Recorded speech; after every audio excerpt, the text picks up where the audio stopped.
کیا آپ جانتے ہیں کہ ہر انسان کے ساتھ ایک پوشیدہ ساتھی رہتا ہے جو آپ کے دل کے خیالات تک کو جانتا ہے؟ کچھ لوگ اسے ہمزاد کہتے ہیں، لیکن قرآن میں اسے قرین کہا گیا ہے۔ اسلام کیا کہتا ہے ہمزاد کے بارے میں؟ کیا واقعی ہر انسان کے ساتھ ایک جن رہتا ہے اور اس کے اثرات سے بچنے کا طریقہ کیا ہے؟ آئیے جانتے ہیں قرآن و حدیث کی روشنی میں۔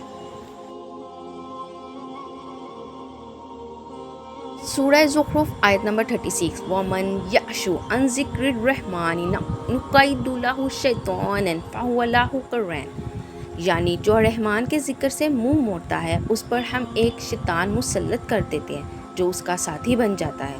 رسول پاک صلی اللہ علیہ وسلم نے فرمایا، ہر انسان کے ساتھ ایک قرین ہوتا ہے۔ صحابہ نے پوچھا کہ آپ کے ساتھ بھی؟ آپ صلی اللہ علیہ وسلم نے فرمایا، ہاں، مگر میرا قرین مسلمان ہو گیا ہے۔ ہمزاد یا قرین سے بچاؤ کا ایک ہی راستہ ہے، اللہ کا ذکر، نماز اور قرآن کی تلاوت، کیونکہ جو اللہ کو یاد رکھتا ہے اس کے ساتھ شیطان نہیں رہتا۔ ہمزاد سے بچاؤ کا طریقہ: سورۃ فلق اور سورۃ ناس روزانہ پڑھیں، آیت الکرسی ہر نماز کے بعد پڑھیں، نماز اور وضو کا احترام کریں، درود شریف کثرت سے پڑھیں، سنت سے پہلے سورۃ اخلاص، سورۃ فلق اور سورۃ ناس پڑھیں۔